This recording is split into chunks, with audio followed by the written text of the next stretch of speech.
Okay, we're going to start today with a paid political announcement. And everybody said, yay, thank you. We're happy to have you here. Of course, please take out your cell phones right now, ensure they are silenced so as not to distract from today's presentation. Thank you. Also, welcome to the crowd via Zoom in the Haas virtual classroom. Special thanks to our course technicians, Frank and Joan Kearney, for supporting our hybrid modality. As we approach a new month, we are happy to invite you to our next monthly program, hosted next Tuesday, April 4 at 9:30 at the Jack H. Miller Center for Musical Arts. We are happy to welcome Lindsay Olson, a textile artist, who will be presenting a program entitled Art and the Elegance Universe, detailing her experience with the Fermi National Accelerator Lab and creating art inspired by physics. Coffee, cookies, and conversation begin at 9. Internet to see you there. Now we'll move on to today.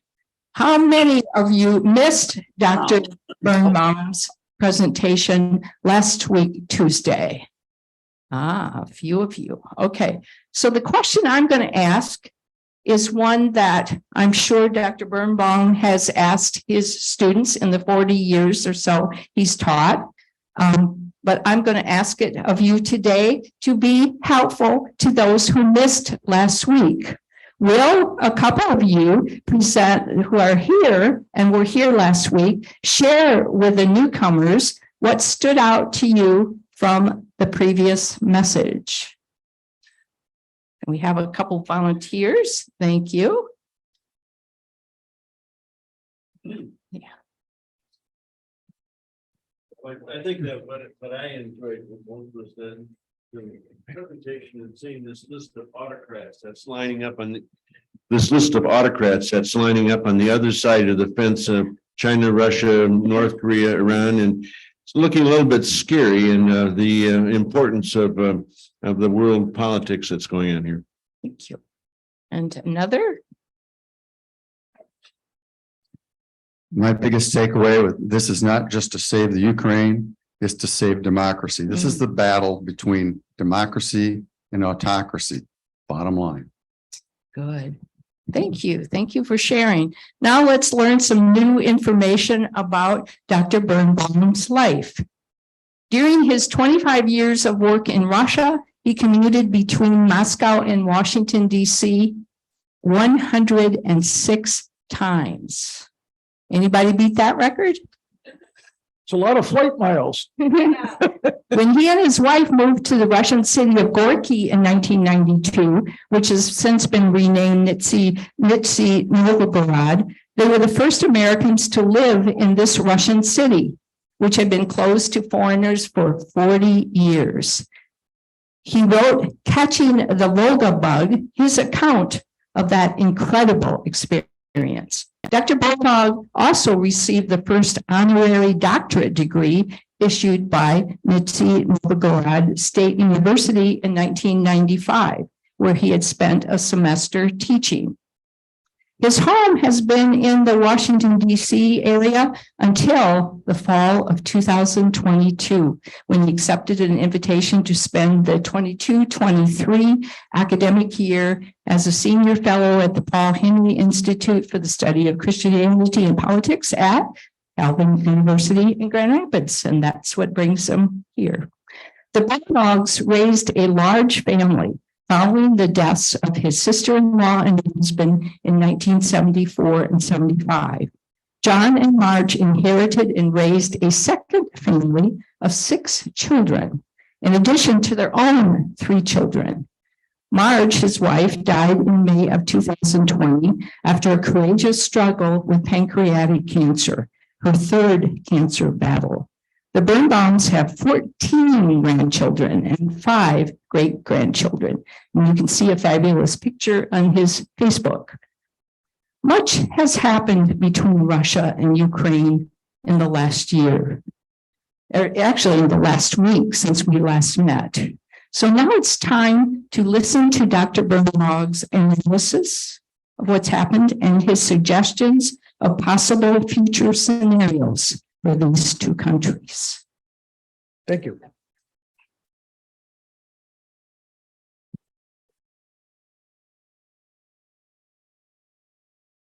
After raising 9 children, Russia is no big deal. And it was very interesting, by the way, that when I would be introduced to Russian audiences, and a person would mention something about the fact that we had a combined family with 9 kids, the Russians really were very interested in that. And they were much more interested in me talking about that than me talking about our school. So it was really a rather remarkable experience. It's a joy to be back with you. I love this class of lifelong learners, and I've gotten some great communications from folks, emails, asking all kinds of good questions. You got some really bright people in Holland, Michigan. I am really impressed. All these senior professionals. This is great. So it's been a joy for me to teach this and be a part of this with you. Now, if I find my clicker, I'll be in good shape. This is it, right, Ian?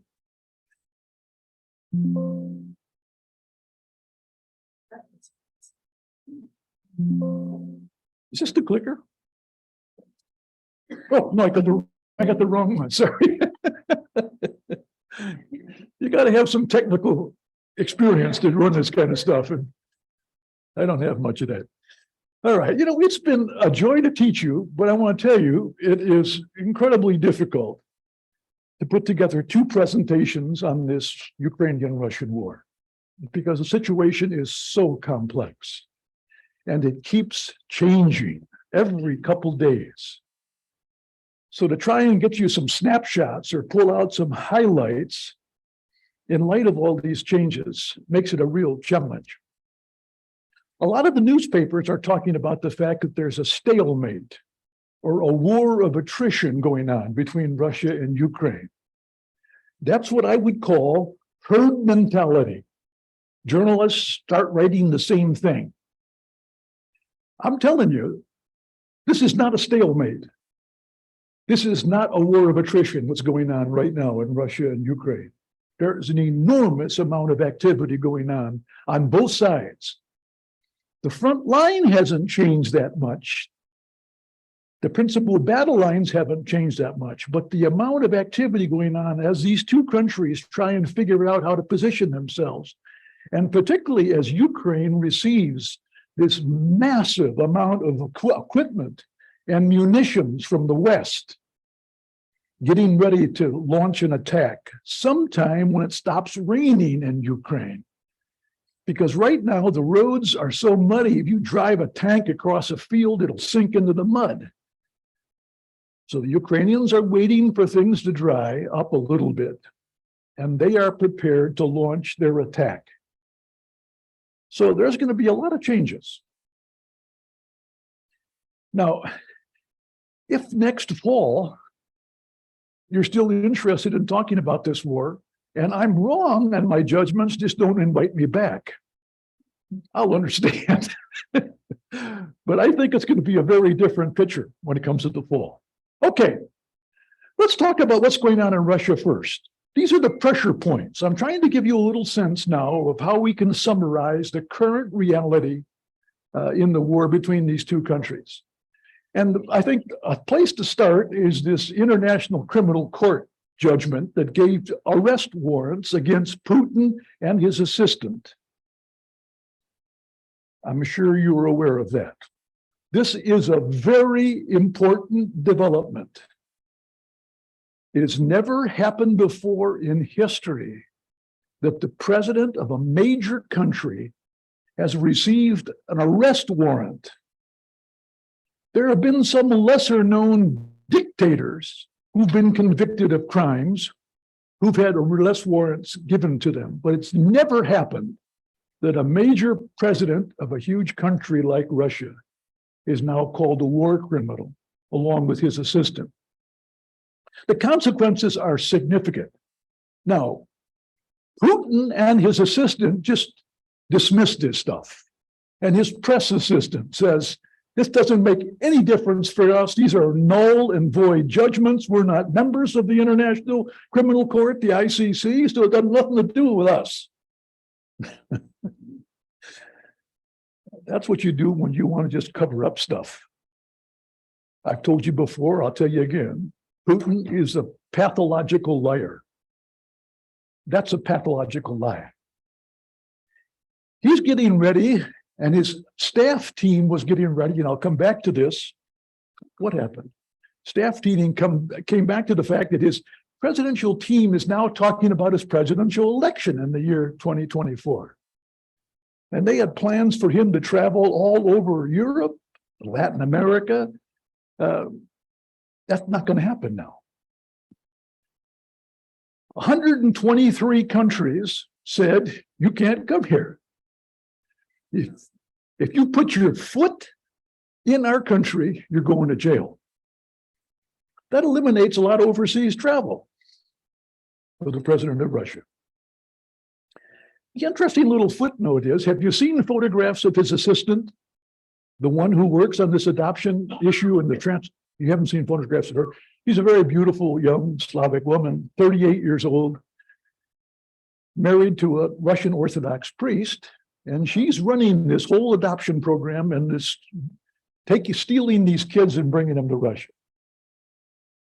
What does this mean for her? She's 38 years old. She'll never be able to travel any place in the world. How would you like that?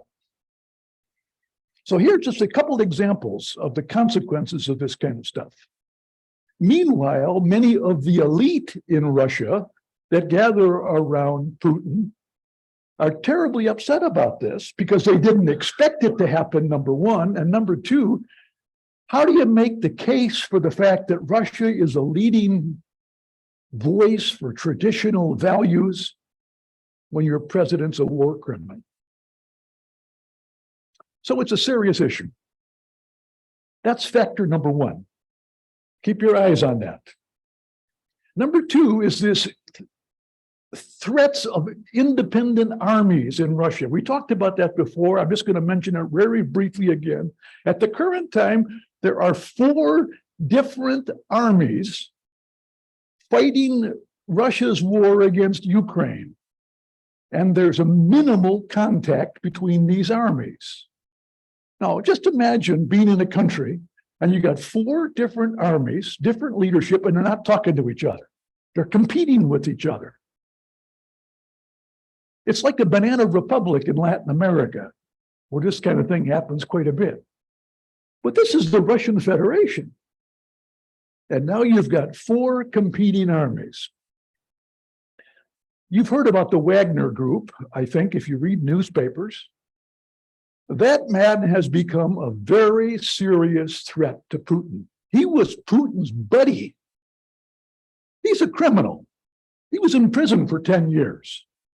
Putin popped him out, made him a billionaire, gave him all kinds of government contracts, and then he had this mercenary force that he created, and he began traveling around the world, working for African governments in particular, and using his mercenary troops to demolish the opposition to these African governments.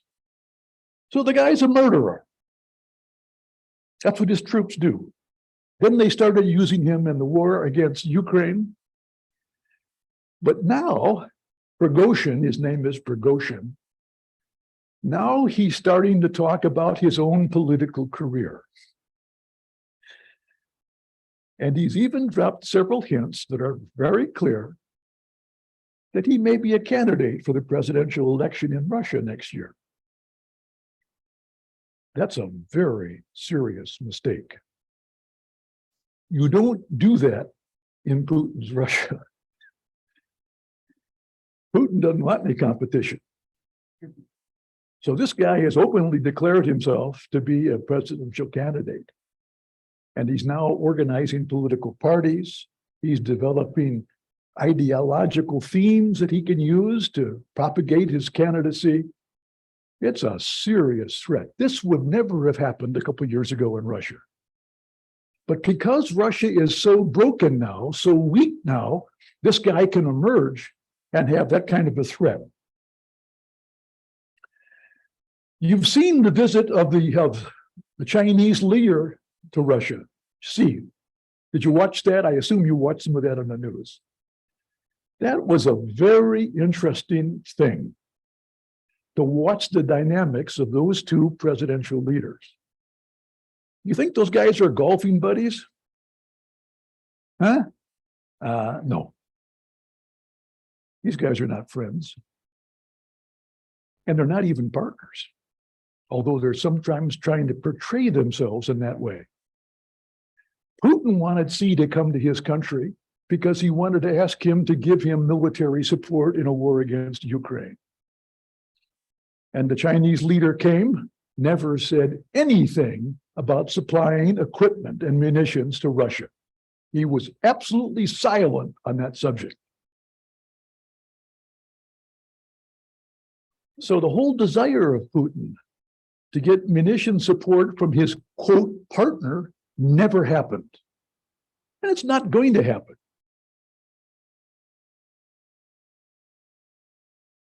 You see the dynamics that are going on here? What's happened now is that Russia has become a servant, or what they call a vassal state, to China. China needs Russia to supply them with energy resources. And so Xi comes to Moscow and says, great, we'll take your oil and gas. By the way, we're going to pay you a minimum price for that. And we're no longer going to pay you in rubles. We're going to pay you in Chinese money. How's that? And people who are tracking this are saying, you see what's happening here? China is treating Russia like a junior partner, or what we call a vassal state. You are subservient to me. And I'll use you and I'll pay you, but I'll do a basic discount rate. And you will enable me to do what I want. There's much more to the story than that, but let me just leave it there. We got to keep moving. Then there's the question of Russia's economic viability and the impact of the sanctions on Russia. There's a lot of argument about this.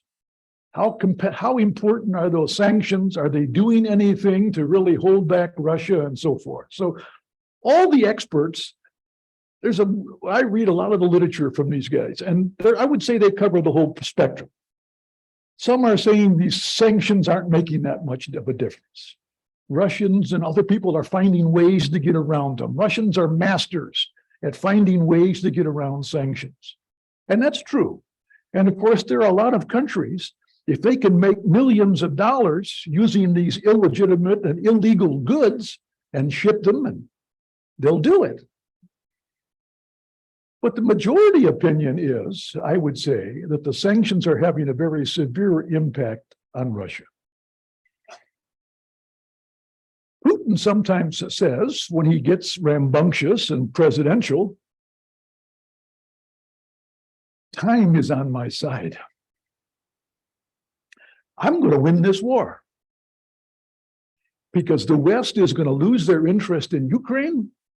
They're going to get involved in the problem with China and Taiwan. They're going to get distracted by Israel and the Palestinians. They got other things on their mind. And when they turn their back on this, we're going to win this thing. And we have the longevity to outlast the West. We're bigger, we're more powerful, and so forth. Most of that is simply not true. Time is not on Russia's side. The Russian economy is in very serious condition. They have a massive depopulation problem. They got rebellions going around, taking part in the country. It is a very desperate situation. Then there's the presidential strategy. I mentioned that briefly before. Let me just tell you again. There was a meeting, I think it was a week ago, of presidential advisors who gather around Putin. Putin was not at the meeting, but these advisors were getting together to put together a strategy for the presidential election. I already told you there are 3 elections in 24, right? The American election, Ukrainian election, Russian election. American elections every 4 years, Ukrainians every 5, Russia every 6, but they all happen to be happening in 2024. So we got to have some classes here next on 2024 to talk about what happens in these elections, because the dynamics are very, very significant. What happens in this country, what happens in Ukraine's with their election, we'll get to that in a minute. And of course, what happens in Russia. The people who gathered together met and said, what we need to do, Mr. President, is we need you to portray that you are the champion of traditional moral and spiritual values. Can you imagine? Moral and spiritual values, traditional values. But they also had built into this plan this travel log all over Europe. That's gone with the war crime. So here's a situation that's going on. It's making things very difficult for the president right now. But then there's a real important question about, can Russia sustain its colonial empire? I've told you, I think, before, and if I haven't, I'll tell you now. Russia is the last colonial empire in Europe. At the end of World War II, all of the other empires, colonial empires, died. Russia is now the only remaining empire in Europe, and it's massive. But look what it looks like. That's a map of the ethnic composition of Russia. Now, let me remind you of a couple things. The Russian Federation is almost twice as big as the United States. It's 1.8 times the size of the United States. It's huge. 11 time zones. 147 million people, according to the last year's estimate, population. And there are 190 different ethnic communities that live in the Russian Federation. 190. And a lot of those ethnic groups are saying, this may be a time for us to step out and to become independent. Russia is weakening. Putin is weakening. Moscow is stealing all of our money. We're never getting a refund on our taxes that we pay. Let's think about carving out a little independence. So there's massive movements going on right now. And of course, the Ukrainians are encouraging this, contacting these ethnic communities and saying, you know, we'd be glad to help you folks become independent if we can. They're very smart, the Ukrainians. So it's a big threat. A lot of speculation about what could possibly happen. But the one prediction that is very common now is that experts say probably Eastern Siberia will be the first piece to break off. There's a lot of mineral wealth in Siberia. By the way, there's a very significant Protestant community in Eastern Siberia. It's one of these very interesting things where the Protestants have really had a hold in that part of the country. So we don't know what's going to happen. But those are some of the concerns, some of the expectations. Now, Ukraine. What's the reality for Ukraine? Probably the most important question for Ukraine is, will Western support continue? Or will the West begin to lose attention? And will there be too many other distractions like presidential elections that'll take the focus off of Ukraine and leave Ukraine vulnerable? And Ukrainian military leaders are saying, you folks have been very generous with us in terms of making your commitments to give us funding and giving us equipment. But where is the stuff? It's been very, very slow. It's only now in the last month or two that deliveries are starting to pick up. Because I think the Western European countries are realizing if we don't do something right now, Ukraine is going to lose. They're going to get crushed. So that's something you have to watch. I think a second factor is the impact of trauma. I think a lot about this because I work with I'm in relationship with a number of Christian organizations that run refugee camps, refugee hubs, where these refugees are being cared for by Christians. And there's some amazing work going on with the churches, and I'm going to come back to that a little bit later. But the reports they give are so overwhelming when they talk about the impact of trauma on these people. Now, just think about that for a minute. Let's take an example of one of the seminaries that I work with. I work with a number of seminaries and Christian colleges in Ukraine. Russians attack February 24. Husbands are immediately put into the military. Wives, and if they have children, are immediately moved out and transported to neighboring countries. And I tell you, one of the most painful things to me are see these photographs of these young couples where these guys are kissing their wives goodbye and she's holding two little kids and they separate. Well, it's been going on for a year now. What happens to that marriage relationship? What happens to the trauma that the wife has to deal with when she goes to Poland or Romania or someplace else with her little kids, no husband around? She might get into a good refugee center run by a church, and so there would be some blessings there. But meanwhile, the husband's gone. He's at the front. Almost no communication. Ukrainians are not allowed to have cell phones like the stupid Russians. Russian soldiers have cell phones, and it cost most of them their lives because Ukrainians can track those cell phone calls and they hit them. Not too bright. Ukrainian soldiers don't have it. So these kinds of issues of trauma, and then of course all these orphan kids and children that are being stolen from Ukraine and taken into Russia. You know about that. That's what the war crimes are all about. You think about the trauma on those little kids and some of the stories of how those soldiers have treated those kids when they're transporting them gets you sick. But let's move on. Ukrainians' agriculture. Big question. They've been out planting in the fields in the last month, despite missiles coming in. Farmers are out there at work. 55% of the land in Ukraine is arable soil. It's very good soil.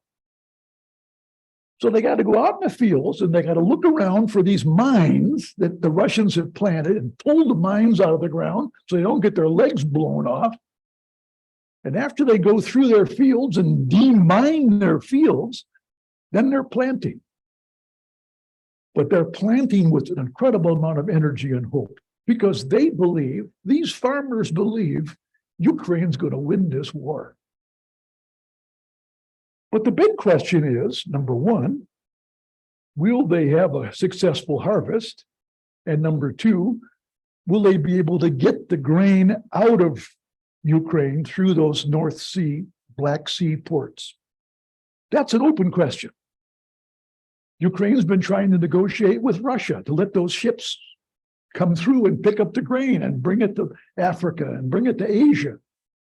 And the Russians are hesitating because they're saying, oh, no, you're not going to do that again. Because what the Ukrainians are doing is they're bringing in ships and they're putting all kinds of ammunition in the bottom of the ships and they're using them to equip their army. You do that to us. That's probably not true. I don't think that's true. But of course, that's the excuse that the Russians use. So whether they can negotiate this is very critical question. The guy who runs Turkey has a very important role to play because he's the one who controls the gate into the Black Sea. So he's trying to negotiate between the Ukrainians and the Russians to open up the Black Sea and allow the grain to go out. Very important question. And then there's the question of funding for redevelopment. It's at the place now where we have to begin to think about going from relief, where you're just giving them emergency money, to the issue of funds to begin to rebuild the country. And I want to tell you what is so amazing to me, I keep using that word amazing, but I don't know what else to say, is that these Ukrainians are rebuilding in the middle of warfare. They're rebuilding apartment buildings that have been knocked down, destroyed by missiles, and potentially could be hit again. But they're going to rebuild. They are committed to rebuild their country, and they're paying a very significant price. And that's also true, by the way, of their infrastructure system, the energy system in Russia, where they have raised and trained this incredible core of electrical engineers. When those missiles hit those electrical systems, they're almost immediately fixed and converted and back online. Unbelievable. The Economist had a big article about this, by the way. It's a very interesting article. But they've lost over 100 electrical engineers who've lost their lives as they've been working on these things, and then missiles came again and hit a second time and caught these people. So there's a lot of issues going on here. Another issue, oh, there's so much to talk about. We don't have time. Can we stay here till about 4 o'clock? You can. One of the issues that we're talking about, just again, real quickly. There are $300 billion of Russian assets that have been frozen in banks. 300 billion. And they're just sitting in bank accounts. These are monies of the Russian government that the West has frozen. Some of the leading financial advisors in this country have said it's time to get that money out and to give that money to Ukrainians, because Russians have destroyed their country and Russia has got to rebuild it. They're responsible. They shouldn't come to us. The international community shouldn't come to the United States and ask us to do all that, when here are resources for the Russian government that are available. And there's no legal protection that means you can't take that money. So that debate is going on right now. And the Europeans are very enthusiastic about this, and they're trying to encourage our government, and our government's trying to figure out how to respond about this. That would be very significant. If this government, together with the Europeans, said we're going to use that money to rebuild Ukraine, it would be a huge financial boost to Ukraine. How we doing? We doing okay? Couple more quick things. Ukrainians' ecumenical stance.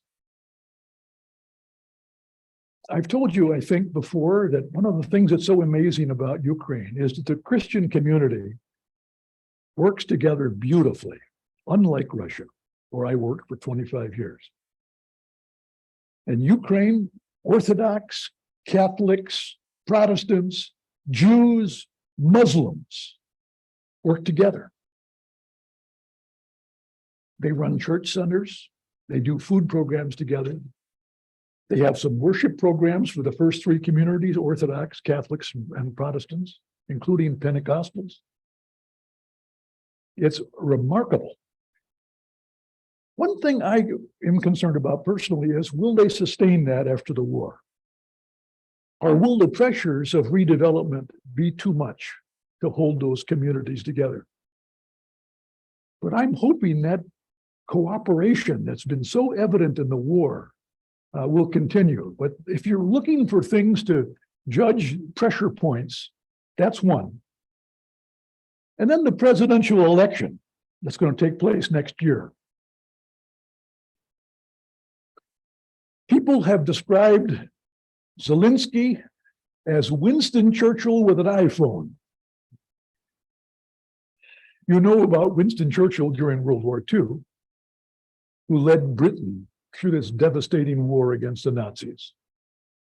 And so the character of his personality and the role that he plays in the Second World War makes a very good comparison for Zelensky. But you also will notice the way Zelensky is dressed, where he wears this volunteer green outfit. He doesn't wear suits like most countries' presidents because he wants to identify with the people. He's in conversation with Ukrainian people 3, sometimes 4 times a day. They'll have a short broadcast for 2 or 3 minutes at night. They'll talk to him in the morning about what's going on. You know, his background comes from theater and television, so he's very good at communication. So there's a constant conversation going on. So obviously the role that this man plays in the life of the country is very, very significant. The question is, in my mind, 2024, when the presidential election takes place, will people say, thanks a lot. You've done a good job. Now move out of the way. We got to bring in a new team. That's what happened in England. Thanks, Winston Churchill. You helped us beat the Nazis. Now you can go retire. We're going to bring a new team in. Now, I'm not predicting that's going to happen. I'm just saying, watch it. It might be a very interesting signal about what's going to happen in the future of this country. I'm not even sure that Zelensky will want to run again. His wife might say, I warned you about this 5 years ago. I told you about not doing this for our sake of our 2 kids and our friendship. You're not going to do this again, Vladimir, are you? I mean, I don't know. Earlier in 2021. What month? I don't remember. The Russians are in March. Ours is, of course, in the fall. I'm not sure exactly what. I think maybe the spring, but I'm not positive. Okay. The question then in my mind is, how do we respond to all these challenges as people of faith? These are complex issues. And of course, the Russian-Ukrainian war is a massively complex situation. But I also want to say we're focused on this part of the world, this part of the crisis, but there are many other crises like this all over the world. So how do we, as disciples of Jesus, decide how to respond in situations like this? As I've thought about that, I thought being indifferent or isolated is not an option for people who are followers of Christ.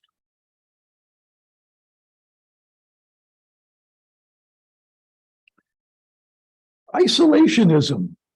I don't want to be involved. That's their problem. That's not only foolish, because it causes all kinds of complications for us, as we found out in World War II. If we wait too long, we're going to pay a big price. It's going to be much more expensive than it is right now, and we're going to start losing American soldiers if Putin comes back and launches a second attack after a couple of years in Russia. So those kinds of questions, just in terms of political savvy, but also in terms of trying to be responsive to the needs of those who are the most vulnerable. And you know, I'm sure you know this, but I'll just remind you. The Old Testament and the New Testament talk about the quartet of the vulnerable. The quartet of the vulnerable. The poor, widows, orphans, refugees. Hundreds of times in the Old and New Testament. Hundreds of times. sometimes we miss that stuff somehow when we read the Old Testament and the New. So there are, I think, very clear commandments from Christ and from God the Father in the Old Testament in particular about caring in particular for those who are the vulnerable, for whom they have people who have no defense. So that's one of the issues I think that we need to think about when we look at different crises like this that emerge. What can we do to help those who are the most vulnerable? And of course, one of the issues is the issue of religious freedom.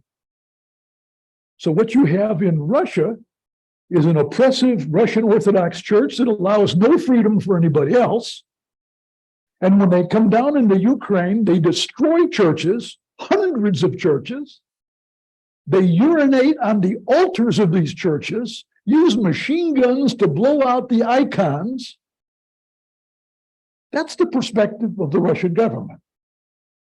Ukraine allows a multiplicity of ecumenical services and worship communities. And they're proud of the fact that we can have different views on issues and live together in our country. So I think there's also the issue of us being careful to think about protecting people who are valuing freedom of religion. And what a powerful message that has, I think, for the rest of the world. And let's be real clear about this in terms of peacemaking itself. It's a tough job. It's hard to know how to be shalom makers. Shalom makers, human flourishing. How can we help people flourish as creatures created in the image of God? And how do we do that in the context of a wartime environment where the principals who are involved in the war could care less about human nourishment, human development? They're interested in power and greed and money. And yet our calling is to have a different set of values, a different perspective. And then there's the question, I think, of looking at this unique opportunities that are taking place right now in terms of the role of the church. You know, we talked about some of the terrible things that are going on in Ukraine and Russia. But I want to tell you, there are some amazing things going on because of the role of Christians, particularly from Ukraine. It's a story, of course, that's rarely covered in the American press because we don't care about that stuff. But there are some amazing stories. And I'm just going to give you a couple photographs to highlight. Now, I've got hundreds of photographs, but I'm just going to pull out a couple of them. This is an example. Mission Eurasia is one of the organizations that we work with. That stove cost $250 to build. This organization, when the war broke out and the Russians started knocking out the electrical system so people could no longer have heat, they were going to freeze Ukrainians to death. That was their strategy. This organization went to Germany, got them to give them the metal they needed. Then they trained Ukrainian refugees to build these stoves and give them to families to use for heating and for cooking. So for $250 a piece, this organization went out and purchased 2,000 of these ovens and stoves and distributed them. And there are other organizations are doing a very similar thing. So the Russian strategy to freeze out the Ukrainians, it ain't happening.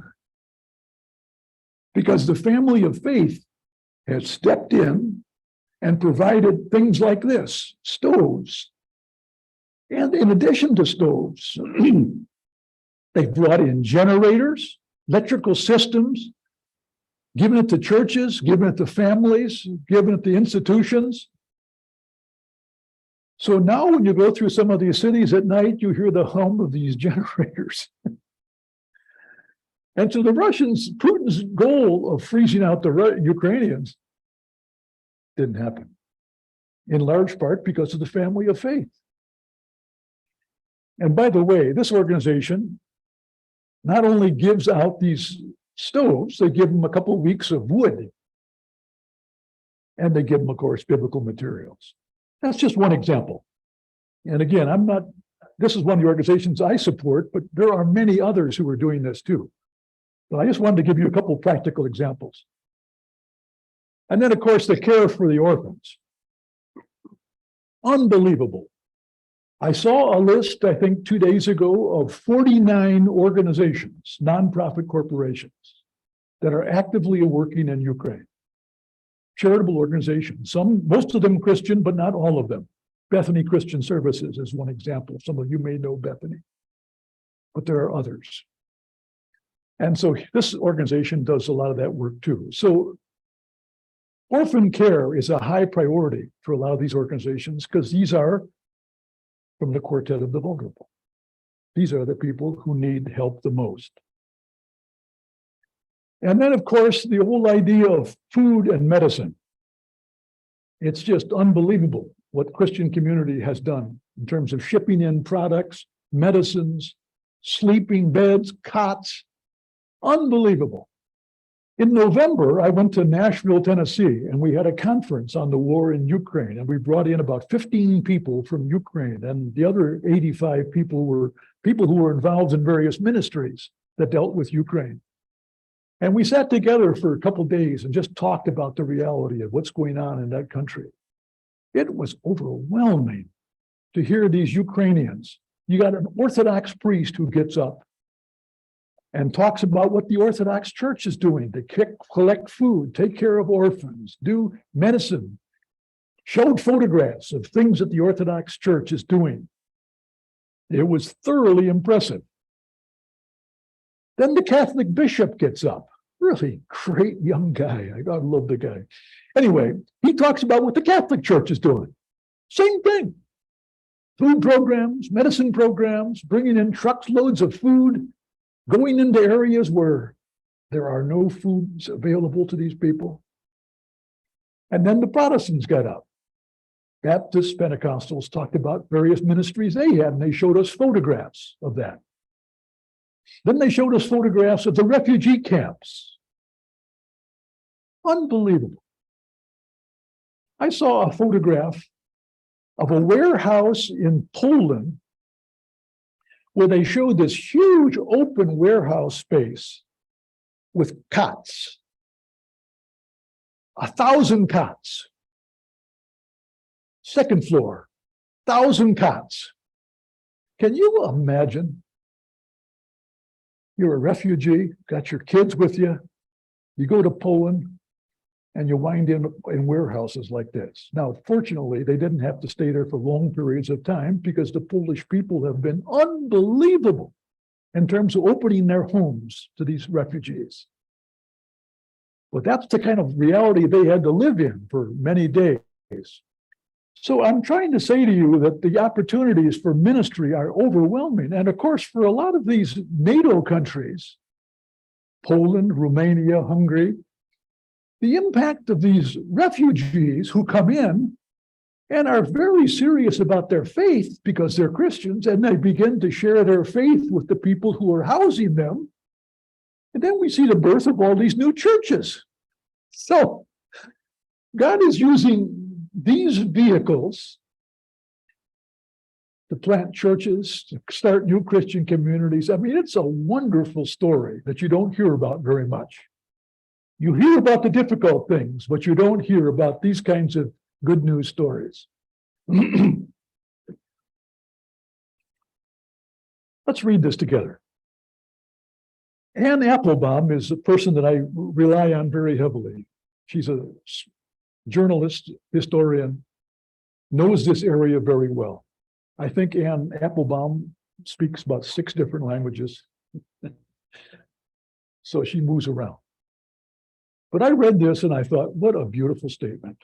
The best way that outsiders can help Russian change is to ensure that Ukraine takes back Ukrainian territory and defeats the Russian Empire. Amen. That's a very important statement. Russians who believe in the future can be different, that the future can be different, will keep trying to change their country. And someday they will succeed. I hope so. The university that we had in Moscow for 15 years trained several hundred students. We planted seeds. I believe God's going to bless those seeds and they're going to bear fruit. We'll see. But in the meantime, no one should ever concede to Putin the right to define what it means to be Russian. He doesn't have that power. Putin does not have the authority to say, Ukraine does not exist. They're parasites. They're worms. They need to be killed if they don't become Russian. He doesn't have that right. But that's what Russian propaganda has been talking about for 20 years. And they've created such an animosity and hatred toward people, many of whom have relationships, family relationships with Ukrainians. But that's what this kind of genocide is about.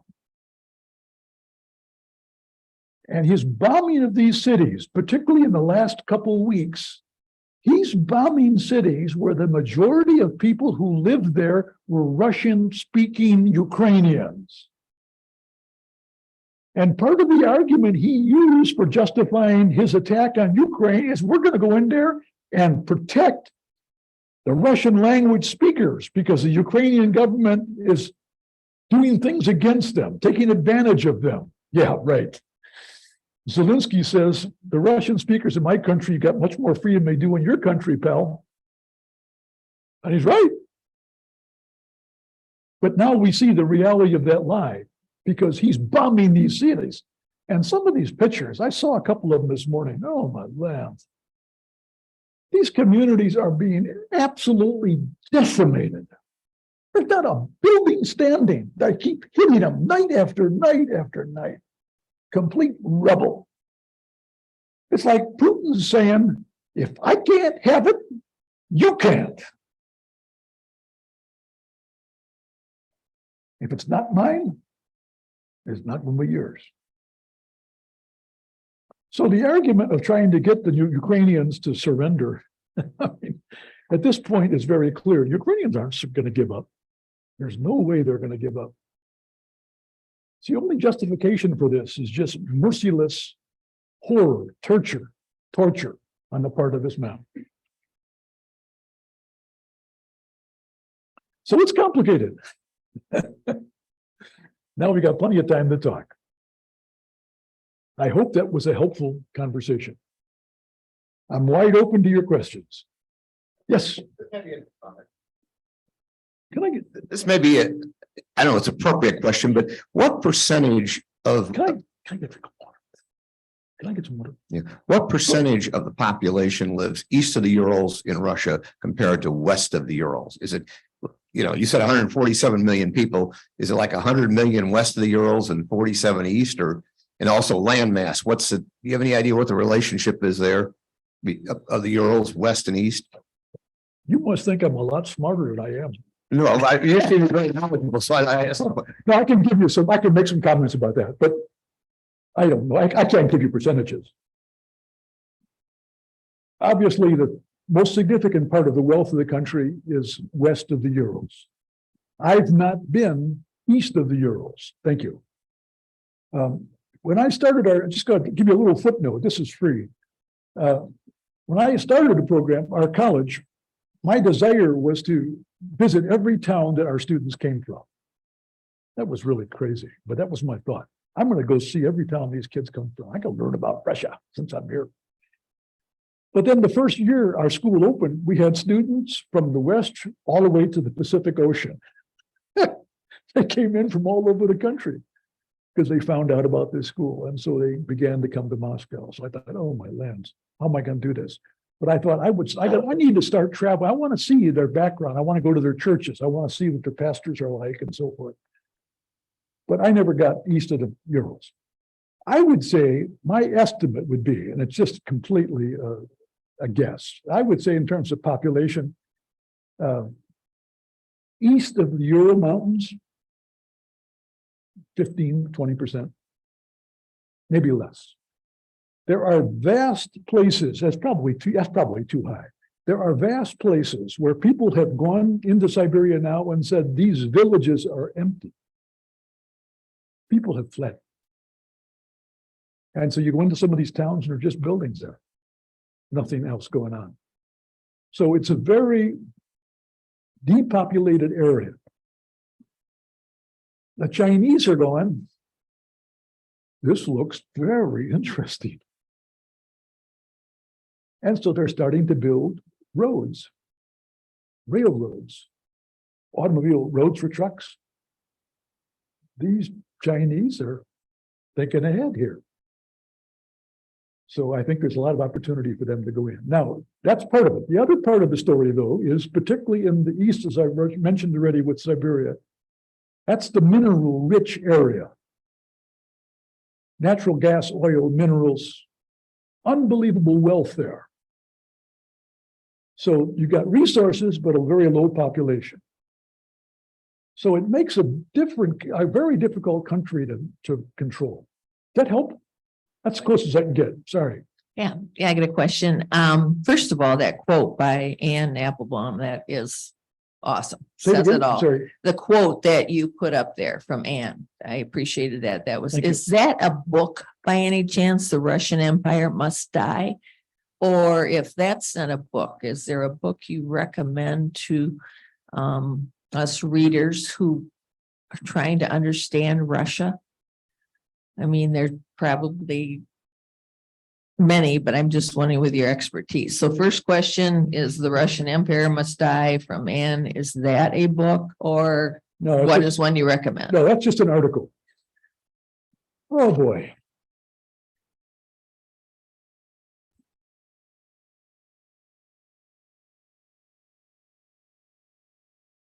Two possibilities come to my mind. In terms of getting acquainted with Russia, not as opposed to Ukraine, Timothy Colton, Colton, is a professor of history at Harvard University. And he's written a book called Russia, What Everyone Needs to Know. It's a little paperback. It's beautifully done. But again, it's primarily about Russia, but it kind of goes over the history of Russia and talks about some characteristics and different stages of growth in the country. Russia, what everyone needs to know. I wish there were a book like that on Ukraine, but it's not there yet. There are a couple wonderful English language books that have now come out, but they're very complex books, and I wouldn't tell you to go there to start. But the other book that Phil Yancey and I are working on, that's on your outline, I think, that will hopefully be out this fall. We've got 2 chapters to go and we'll be done with that. And that is popularly written. It's not a scientific or academic book. It's a book designed for Christian leaders, interesting Christians. So it's written for kind of a popular level. That'll help. Yeah. Because it'll basically talk about what's happened to Russia since the collapse of communism. And why didn't Russia walk away from communism and move toward democracy, which we thought it was going to do when it first happened. We were so excited after communism collapsed. But it didn't take long for it to become clear that was not going to happen in Russia. And now we know a lot more about why than we knew then. So that book is an attempt to answer that. And if you read those things and you're not happy, you can just write me a note and tell me I don't like this book. I'll find, we'll find something else. But yes. Doctor, could I ask you 100,000 questions? You're very, very interesting. You talked about Xi's visit. One of the things I've been reading about is the fact that after that visit, Xi went out and called a meeting of most of the Eastern Soviet federal subject states. Just to sit down and talk. Do you have any comments about that? Yeah, I sure do. This is a stuff that's pretty good that you caught that, by the way, because that's stuff is not commonly talked about in a lot of reports. Because some of these things that took place, including this conversation, really gives you insights about what's going on with Z. He's a shrewd man. Let me just add a footnote first before I get directly to your question. When he was in Moscow, Xi arranged a meeting with the Russian prime minister. It's a name you never even heard of. He's a no-name guy. His background is in working in banks and tax work, but he's Putin put him in a position to be prime minister of the country. But you never hear the guy. He's not on the Security Council. He's invisible. Xi arranged a personal meeting with him. Now, a Chinese president never meets with someone who's not at his level. There's never an opportunity where a Chinese leader goes to another country and meets with anybody besides the president of that country. That's diplomatic procedure for Chinese. But here's a case where he did it. And commentators are saying, no, why would he do that? Why would he break diplomatic code or make these kinds of contacts with Russians and other members of the former Soviet Union? Well, I think the answer to the question is what some of the best observers have said. He's thinking, what happens when Putin's gone? I want to get to know some of the people in this country besides him, because if this place starts to collapse, I need to have contacts with these other people. And so it seems to me it's quite clear that he's thinking post-Putin. Now, I can't imagine that Putin is not really upset with the fact that he did this. He met with these people or made those contacts. But that shows you a little bit about the nature of the political relationship. That's why experts are now saying Russia is a vassal state to China.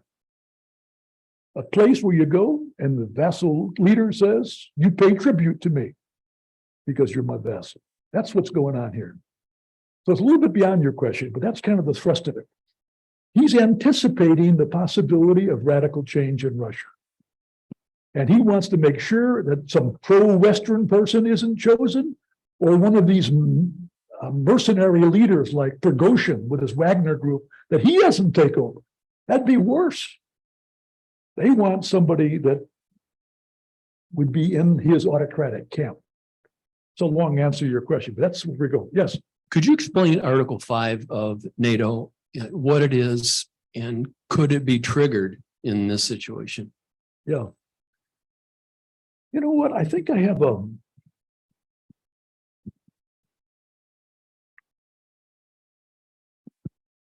I do have a map. We were talking about the fact that there are 4 NATO countries on the western border of Ukraine. And I think the context was, what's significant about that? And the question is, Article 5 of the NATO agreement says that if any NATO country is attacked by an outside force, the NATO alliance will come to the defense of that country. So there is a commitment, a very firm commitment from all these NATO powers to be a protective device for all the member institutions. That's part of the debate about Ukraine. Will we do that for Ukraine? In light of the vulnerability of the Ukraine and their closeness to Russia and the fact that Russia is absolutely committed to go after them, and they're going to keep going after them until they collapse, till they're defeated. So some NATO countries, particularly those further to the west, and I have to say, from me personally, that I'm not sure the French have a backbone. Not clear to me. So they get me nervous. The British have stepped up. But they're a long way from Central Europe, see? So there's a little different perspective. Now, countries that are right on the border of Ukraine and who've experienced this conflict, they're working hard to help Ukraine survive, because if Ukraine falls, they're next. And they've been identified by Putin. They've been named by Putin. Putin has made it very clear he's going into Poland. He's also said, I'm going to the Baltic states. He's like Hitler. He's told us what he wants to do. And we're saying, why didn't we pay attention to Hitler when he did this? And Putin's doing the same thing. Seems to me that's a pretty stupid thing to do if you're a president, even of an aggressive country. But when you lay out your battle plan like that, this is what happens. So what's going on now? Let me just add a couple of things to your question. So the question basically is the assurance of self-defense for anyone who's a member. What's happening now is that there's 6 countries that border on Russia and Belarus. If you get a map out and take a look at it, Norway, Finland, the Baltic states, Poland, they all have common borders. Every one of those countries is now in the process of building a barbed wire fence between themselves and the Russians. Some cases 10 feet tall, a demilitarized zone. That barbed wire fence is going to be longer than the US-Mexican border fence by a third. It's going to be hundreds of miles of fence, and it's going to be completed by 2026. Now, how is that a message to Russians? We don't want you here, and you aren't coming in our place because we're going to build a fence to keep you out. I mean, that's again part of the isolation that the Russians are paying, the price they're paying for their behavior of their president. And I'm sure for a lot of those families who have relatives in these countries, that's got to be painful to realize that we're going to have a hard time seeing our family friends in Romania and so forth. Okay. Good questions, folks. Yes. Well, no, I don't know about you. No, go ahead. Curious about the role of the Russian Orthodox Church in all of this. Oh, am I holding the wrong thing? No, that's okay.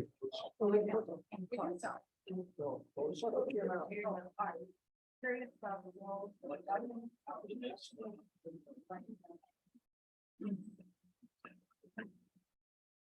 Thank you. Okay. I'm curious about the role of the Russian Orthodox Church in all of this. I have read that the Ukrainian Orthodox Church is separate, but the Russians Orthodox Church is not happy about the fact that originally their center was in Kiev. It bothers me to see pictures of the Russian patriarchs with Putin. Oftentimes, are they also working with Putin to reconnect all the Orthodox churches, the Eastern Orthodox churches, I should say? Is that anything involved here? Wow. That's a wonderful question. Now, how can I answer that in less than about a half hour? But, but let me try and do it. No, it's a great question. Oh boy. A couple of things to begin with. The current patriarch of the Russian Orthodox Church, Patriarch Kirill, is a former KGB spy.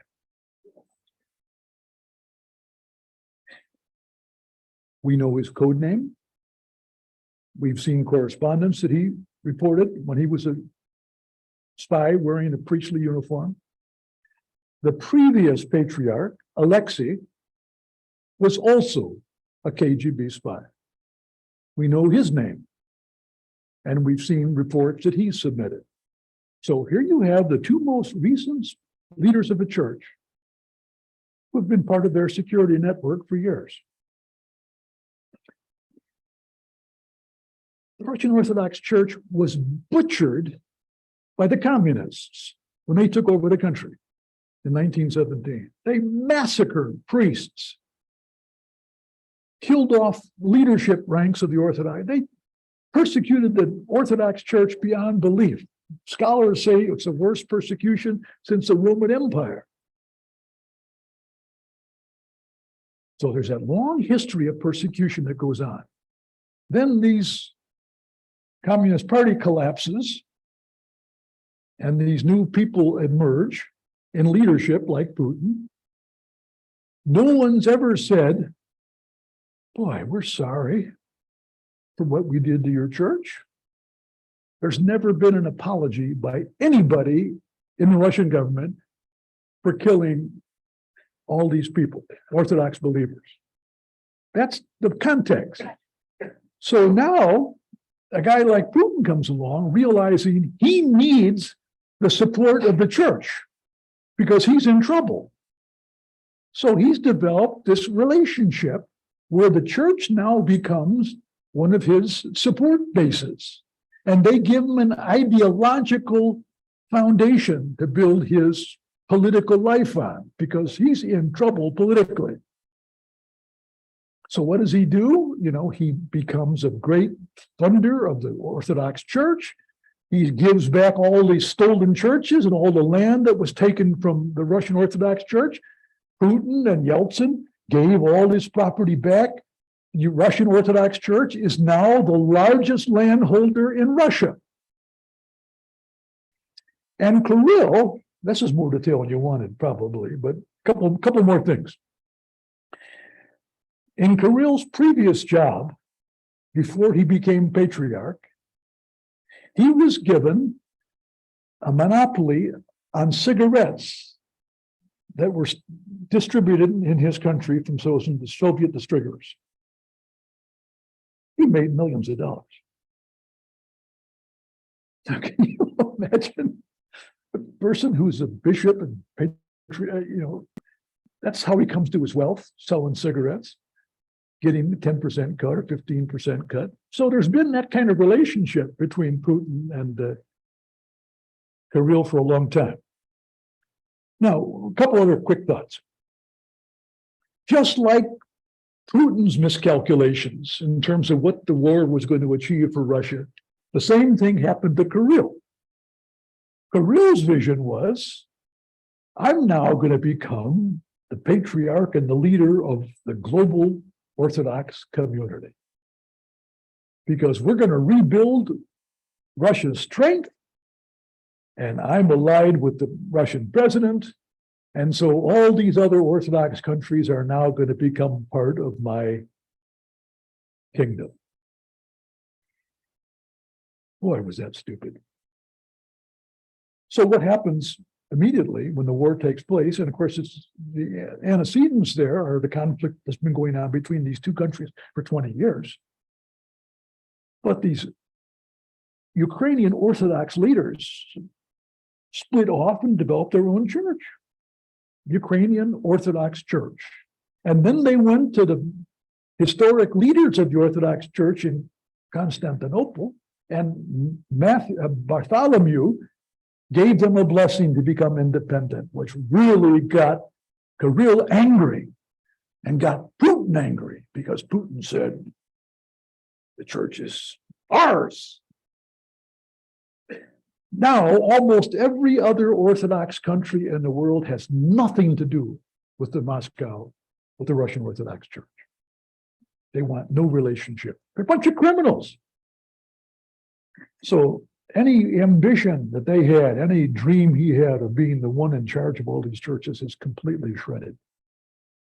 So both of these leaders have shown the stupidity of this kind of hubris, this kind of pride that we can do all these things. It's very sad. The most recent issue of Christianity Today had a little news story in it. This is going beyond your question just a little bit, but there was a little news blurb in the most recent Christianity Today which said that the leader of the Russian Pentecostal movement is somebody who I happen to know. He was at my dedication ceremony for my building in Moscow. He said, Christians in Russia need to support the Russian government. That's our job. I'd like to see him now. Got a few things I want to say to him. Pardon? Yeah, I got the issue 2 days ago. The news story. Anyway, so that's the kind of thing that's going on. So these Russian Christians have been silent, I think in large part because of fear. If they open their mouth, say anything against the Russian government, use the word war, have their kids do pictures that show the war, they go to jail. So in a certain sense, you can understand some of the silence. But when you think about the history of relationships between those communities, and there's no relationship with them now. So the colleges that I'm working with now in Ukraine and other parts of Eastern Europe are thinking now about forming a whole new theological alliance, where they're going to take Christian colleges and universities and form a separate alliance. Russians aren't invited. So those are some of the dynamics going on. But it's really sad. It's a sad story about Christianity. Okay, other questions? We have a question on it from online. Peg is wondering what is happening today in Mariupol. What about it? What's happening? I guess an update on what's going on in Mariupol. There's a war going on. And the city is caught in the middle of it. And it's a very strategic city. Mariupol is right here. It's a very significant place. And because if you begin to control these couple port areas, you control access to the Black Sea. The city basically has been totally destroyed. I mean, it was a magnificent city with some huge mineral complexes, steel complexes, factories. Unbelievable. Russians have destroyed the place, absolutely destroyed the place. But their perspective is, when we take over the country, we're going to rebuild it and make it better than it was. So they're merciless. And a lot of the people there, of course, have fled. But the ones who can't flee are the elderly. In many cases, they don't have the resources to flee. In many cases, when they've been interviewed and asked, we can get you out if you'll come with us, they said, I was born and raised here. I am not leaving this city. And so that's the dynamic. So what's going on right now are the people who are getting the thrust of these attacks are the most vulnerable. It will be a primary target for the Ukrainian counteroffensive. They got to get that city back. And I think almost all of this area that were previously controlled by the Russians would be the primary thrust. The other question, and this is not part of the question, but I'll just mention it quickly, is of course the state of Crimea. What will happen there? And that's a big unknowable. Okay, other questions? I have a comment. Do you have a microphone? No. I have a comment just about belief in God in Ukraine, because you mentioned if we support some Christian-based organizations, maybe they can also build churches. When I've been in Ukraine, where I was only in the West and up to Kiev, but I couldn't believe the amount of faith of the Ukrainian people. They went to church, they believed in God. And when I have met with some online since, and I asked them, what can I do? Should I send you money? What do they say? Pray. So I just want to make it clear that I'm not sure there's a huge need for more churches because these are believers. And I think that's part of their strength. Well, I think you did very well, except for the last couple of comments. The reality is, Ukraine, as I mentioned, I think the first time, is probably the most Christian country in Europe. Numbers estimate, say 68 to 75% of people are actively involved in worship. in all these different communities with the diversity that you talked about.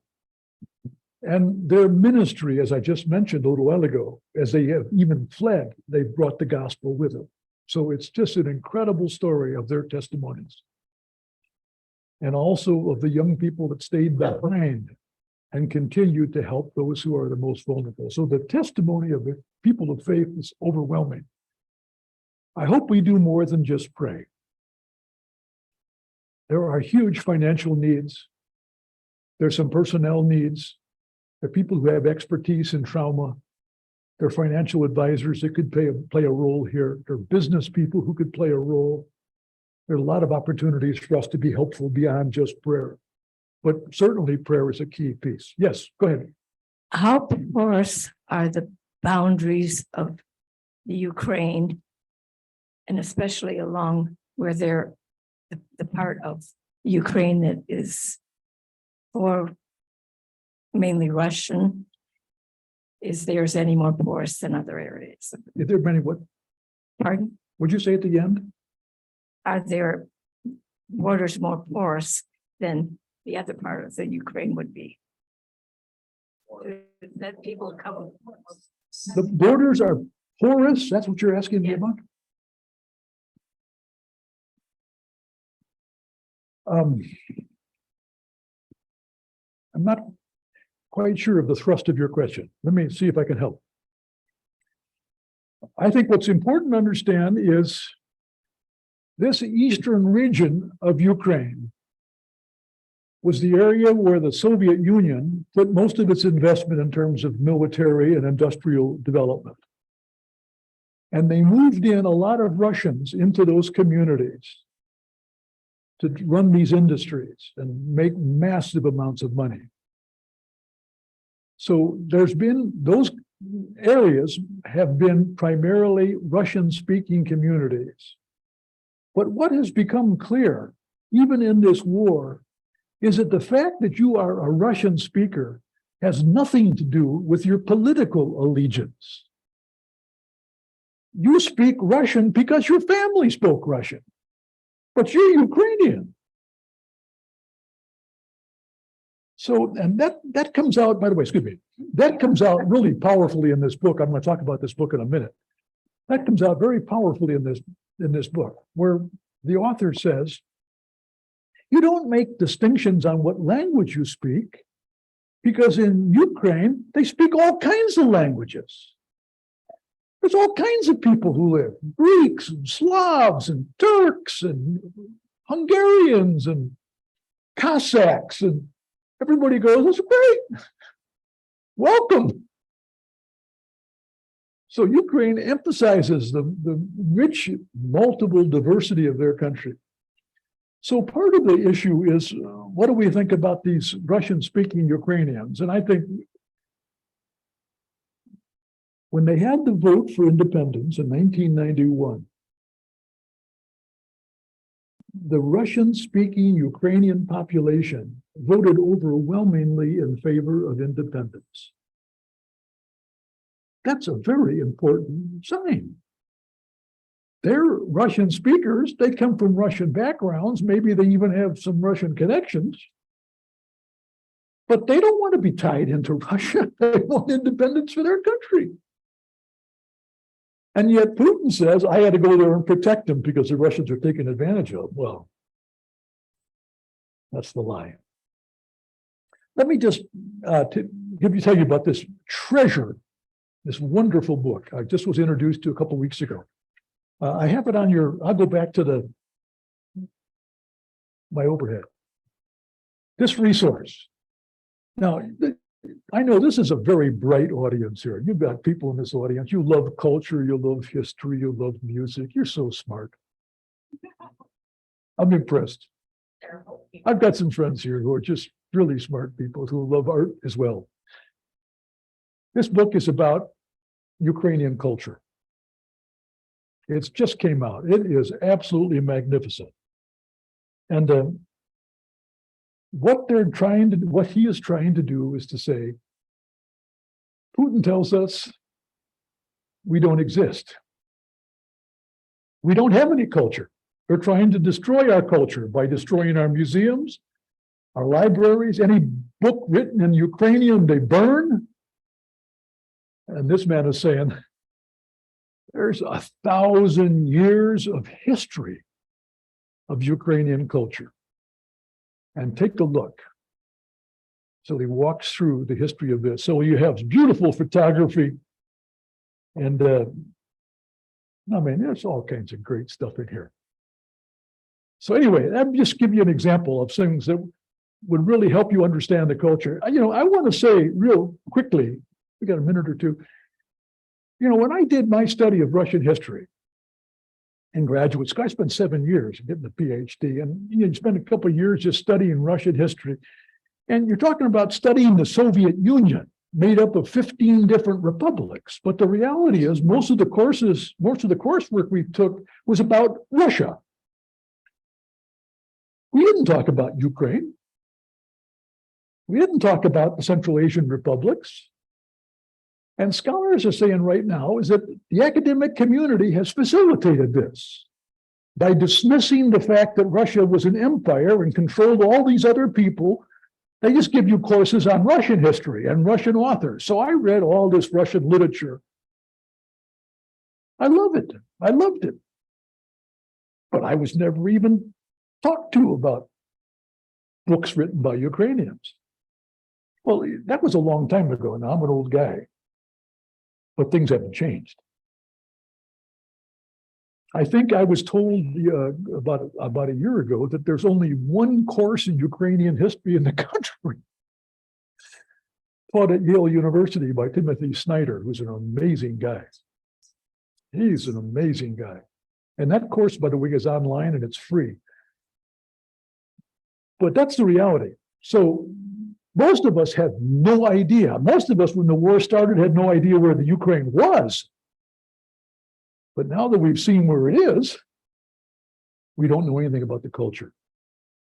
The other interesting thing that's happened is that a bunch of these scholars and artists are going back and looking at these paintings from previous centuries.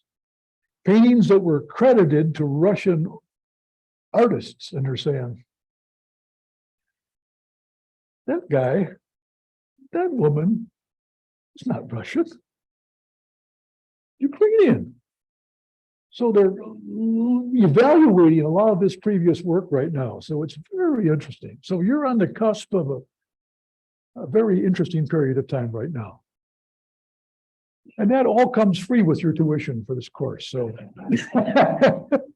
I think you will all agree with me that Dr. Bernbaum has done an amazing job, not only the historical, but bringing us up to date, even so, you know, involved in the things that have happened in the last week, bringing us, you know, understanding of what's going on. So let's show him our gratitude.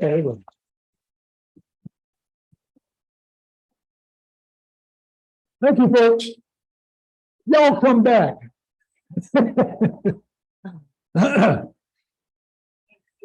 Amazingly prolific. It's a small book. What's it called? It's really small book. It's like lessons on democracy. Oh, yes, it's a book on Yes. autocracy. Yes. To take on autocracy. It's very important. Yes.